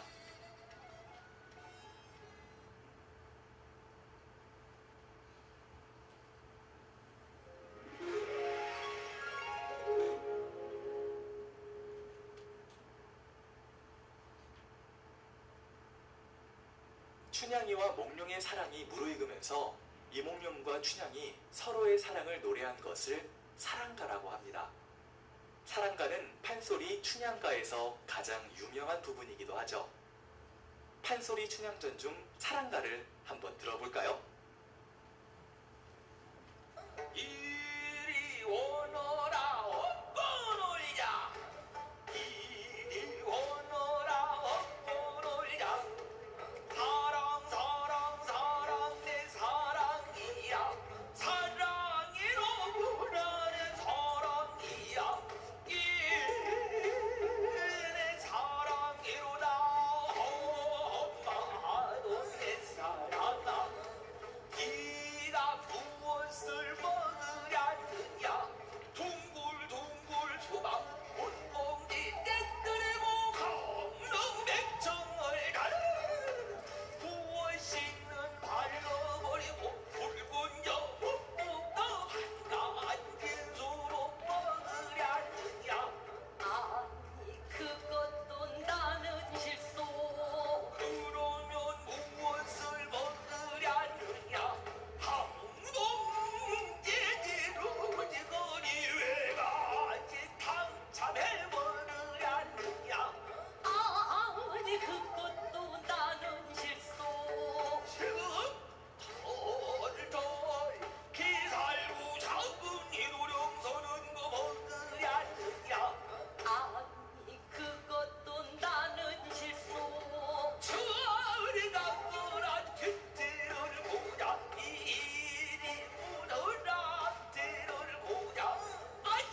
설이라는 단어를 그래서 해석한 걸 보니까 설피라는 말은 있다고 해요. 설피라는 게 이렇게 차차차차 얕아진다는 뜻이래요. 그래서 해설피는 해가 얕아진다. 그래서 석양이 졌다가 빨겠다가 이렇게 점점점 이렇게 흐려지는 그런 걸 말한다고 해요.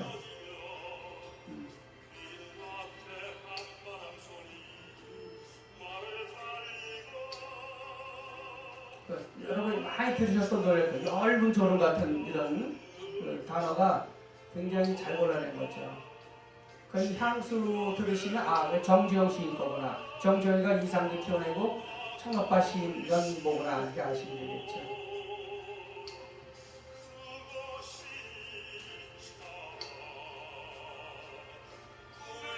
이 위치리아 같은 단어 보면은 굉장히 함축적이면서도 우리는 알죠. 이런 걸 어떻게 또 영어로 번역하겠어요, 그죠? 창의 문제예요. 영어로 번역하는 문제. 그러니까 가십이 있고 그걸 영어로 어떻게 번역하겠어요? 그런 말들 때문에 더 많은 연구가 필요할 것 같아요.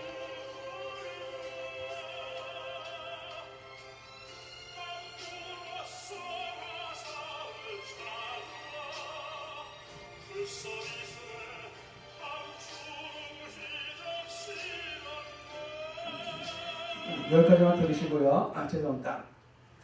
그 다음에 러시아를 통역한 작가들이 있어요. 백석, 교석, 포석인데 이 백석이라는 사람이 굉장히 유명한 사람입니다. 아까 제가 말씀드렸죠. 한국 사람 보고 어떤 시인을 제일 좋아하냐면 김서월, 윤동준. 근데 시인들 보고 누가 제일 좋아하느냐고 안케준 사람은 백석이에요. 백석이라는 사람인데 이 사람이 모던보이라고 잘생겼답니다. 머리도 영문학을 영어 선생이었는데 그럼 이 소석은 여러분 아시다시피 메밀꽃 무렵을 쓴 이효석. 포석은 조금 이제 다른 스타일이지만 이제 조명이라고 낙동강 쓴 사람인데요. 어쨌든 이 사람들은 러시아를 좋아해서 러시아를 가보고 싶은데 멀리 못 가니까 북한 땅 넘어 만주를 다니면서도 러시아 사람들 보고는 같이 얘기하고 거기서 러시아에 대한 어떤 그 자료를 얻으려고 애를 썼던 사람 중인데 그 중에서도 이 백석을 보겠습니다. 이 백석이 김소월의 후배예요. 그래서 김소월하고 백석하고 연결되고 아까 말한 정주영이는 이상하고 이렇게 연결되는데 이 백석의 시를 너무너무 좋은데 구할 수가 없어서 윤동주는 도서관에 가서 그걸 다 베꼈다고 그래요. 책을 살 수가 없어서. 그때 쌀 한 가마가 8원인가 할 때 그 취집이 2원이었대요. 땅을 1원일 때. 그 정도였는데 백석의 시를 사고 싶었어. 근데 백석이 유명한 사람입니다. 이 사람 보십시오. 이렇게 생겼는데 잘 생겼습니다. 뭘 듣고 모던보이. 백석이 쓴 여러 가지 시들이 많습니다. 근데 이 백석이 쓴 시들 중에 모아서 만든 책 시집 이름이 사슴이에요. 근데 백석이 조선일본가에서 일할 때 같이 있던 분들이 최정희도 있고 노천명이도 있었어요. 그래서 그 최정희, 노천명, 모윤숙 이런 분들이 백석을 보면 뭐라 불렀냐면 사슴군 이렇게 불렀대요. 그래서 노천명이가 쓴 사슴, 모가지가 길어서 슬픈 짐승이여 너는 관이 높은 족속이었나 보다 하는 거 있죠. 이 사람을 모델로 썼다는 거죠. 목도 길잖아요. 너무너무 잘생겼대요. 그래서 노천명이가 쓴 사슴도 이 사람을 모델로 했지만 이 사람이 쓴 책 제목도 사슴인데 이 사람이 평북 정주 출생입니다. 그래서 이 사람이 쓴 시를 보면 자작나무 시도 있지만 국수라는 시를 보면 메밀국수가 많이 나와요. 그런데 요새 남한에서 식품영양학과 이런 거 공부하는 분들이 이 사람의 시를 보고 거기에 나오는 국수를 비롯해서 많은 음식 얘기가 나오기 때문에 그거 갖고 논문을 쓴다고 해요. 그러니까 그렇게 음식에 대한 시도 많고 그리고 또 하나는 제가 잊어버렸습니다만 딴 분들도 마찬가지지만 그 동네의 지방 그 방언이라고 할까요? 그 단어를 워낙 많이 써서 어떤 건 우리가 보면 알 수도 없어요. 근데 그런 걸 많이 표현했다고 합니다. 그래서 이 사람이 쓴 국수 얘기가 요새 김정은이하고 문 대통령이 남북 회담하면 정상회담하면서 옥류 간의 냉면 얘기 나올 때 이 사람 얘기가 신문에 많이 나옵니다. 평양이 멀다 그러면 안 되겠구나 야 그런 얘기. 그래서 냉면 얘기. 근데 그 냉면이 국수라는 시도 나오는데 어쨌든 모닥불 자작나무 흰벽이 있어 이런 얘기들이 많습니다. 근데 굉장히 나중에 사랑하는 여자가 많았는데 그 중에 한 여자가 자기 가르치는 영어 선생일 때 가르치던 제자의 시스터였는데 이루어지지 못했고요. 그러다가 누굴 좋아하게 됐냐면 제가 배랑할 생각이 안 나네. 그 김 누구라는 여자를 좋아했습니다. 근데 그 여자는 원래 기생이 아니고 다른 일이 있어서 기생이 됐었어요. 그러다가 조선 국문학 사건 때문에 일본 사람들이 막 잡아가고 그럴 때 거기서 일본으로 이 좋아하는 여자가 일본으로 유학을 보냈는데 그 조선어학 운동 때문에 일본 사람들한테 잡혀갈 때는 자기 선생님 얘기를 듣고는 조선으로 돌아와가지고 만나려니까 만날 수가 없어요. 정치 보면 연애가 안 된다 그러니까 도로 자기가 일하던 함흥의 기생집에 들어갑니다. 왜냐하면 기생이 되다 보면 기녀가 되다 보면 높은 사람들을 상대할 수가 있잖아요. 그러다 보면은 그 루트로 해서 그분을 만날 수 있을까 해서 그래서 거기 가서 일하는데 이 백석은 마침 학교에서 어떤 선생 하나가 그만두게 돼서 그 송별식을 하러 기녀집에 갑니다. 옛날에는 그 한식집이면 다 기녀가 있었으니까 갔다가 그 여자를 보는 순간에 너는 오늘부터 내 마누라다. 찍었어요. 찍고는 평생 가도록 서로 사랑을 했댔는데 꼭 저 프랑스에 요새 누구죠? 마크롱 대통령 똑같아. 학생 때 선생님 보고 너는 내 부인이요. 그리고 오늘날 됐대잖아요. 그것이랑 똑같은데 그 다음에 그 여자한테 이름을 붙여준 것이 자야예요. 자야는 200시에 나온 자야인데 그 자야라는 시를 붙여주고 했습니다. 어쨌든 자야는 남한으로 내려오고 이 사람은 북한에 남아서 나중에 유교나고 갈라지면서 북한에서 살다가 죽었는데 죽기 전에 한 20, 30년은 글을 안 썼다고 그래요. 이 글을 쓰고 정신이 문학세계를 날르고 자유로운 영혼의 사람이 나중에는 북한에서 조금 안 좋게 불온 사상으로 해서 양치는 시골로 내려보내서 양을 치고 살았으니 오죽 그 속이 답답했겠어요. 그래서 결국은 죽었는데 어쨌든 그 여자가 김영한이군요. 김영한 그분이 일명 자야. 그리고 그 기녀 때 이름이 진향이에요. 참 진짜 향. 뭐 얼핏 보면 진짜 향기 같죠. 그게 아니고 진수무향. 진짜 물은 향기가 없다. 그걸 줄인 게 진향이에요. 그래서 진향으로 이제 있었는데 그 기녀집을 나중에 삽니다. 그 여자가 사가지고 거기 주인이 됐을 때 대원각이라는 그 한식집을 붙입니다. 대원각이었는데 그 대원각을 나중에 법정 스님한테 헌납합니다. 근데 법정 스님이 안 받아요. 무소유의 대가시잖아요. 안 받는 걸 10년을 쫓아다니면서 부탁을 해서 법정 스님이 그걸 받아서 그것을 절이라고 하지 않고 뭐라 그러죠? 그걸로 바꿉니다. 그것이 길산사예요. 그래서 길산사로 바꿨어요. 그러면서 그때 1000억이었대 그 당시에.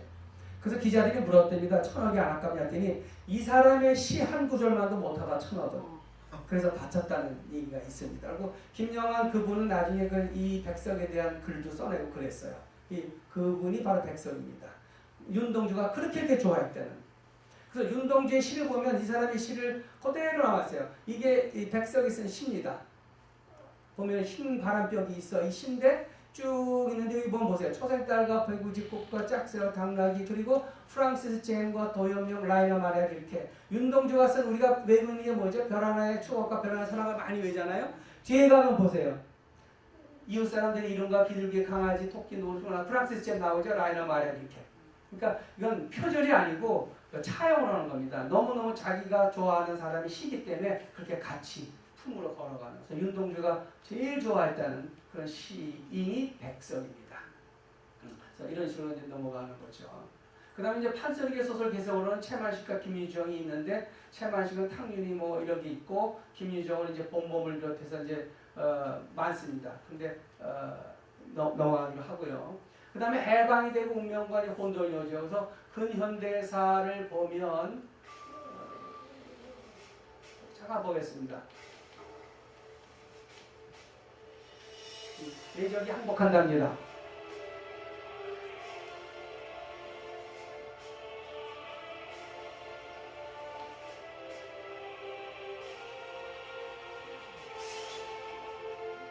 요거는 조금 시사성 있으니까 뭐 알고요. 고단 거 보죠. 여기도 좀 보시기가 편할 거예요. 해방 전후의 희귀 영상 하나 보십시오. 하늘에서 찍은 모습을 비롯해 그동안 쉽게 볼 수 없었던 영상들을 박상은 기자가 소개해드립니다. 상투튼 노인, 쪽진 여인, 뭘 내다 팔러 정 원아들이 지난 사람이 조선계이라고 한거에서 나온 거예요. 저 가마위 손님 영국인 도예가 원아들 끝이십니다. 불국사와 창경문 등 조선의 건축물과 자료도 정성스레 카메라에 담았습니다. 가마타고 물 건너는 거지. 이 영상의 분위기는 사뭇 다르죠. 우길기를 입에 문 수반견의 훈련 모습부터 우길기를 메고 넘죠. 게이샤들 뱃놀이. 외세기 짙게 배워놨죠. 해방이 됐지만 아직 요새 많이 올라가지 않았으니까. 식민지를 홍보하기 위해 일제가 만든 거라 이렇구나 이해가 가실 겁니다. 해방 직후 연합군이 찍은 서울의 항공 영상은 일군 남짓 분량으로 사료적 가치가 높습니다. 경기도부터 서울이요, 충북도, 그리고 남산 넘어 이렇게 길게 서울시를 해방 직후에 찍은 영상은 사실 이게 처음이에요. 땅 위에선 일장기가 성조비로 교체되고 일본의 항공문서 서명식이 진행됩니다. 일그러진 표정의 주인공은 이 아베 노부유키라는 사람인데 지금 아베하고는 관계 없습니다. 그동안 근데 이 사람이 떠나갈 때 그런 말 했다 그러죠. 조선을 우리가 다 세례 공작시켰으니까 조선은 바보같이 있다가 나는 다시 돌아오고 100년 후에 나는 다시 돌아온다는 얘기를 했겠는데 이 한쪽에서는 그 얘기가 좀 만들어낸 얘기라고 있고요. 어쨌든 굉장히 집요한 사람입니다. 아베 노부유키가. 그러고 나서 해방 후에 나온 작품들이 이태준의 해방전후라는 책, 그 다음에 최인훈의 광장, 김동래의 영마, 문효도가 있는데 최인훈 이분이 3주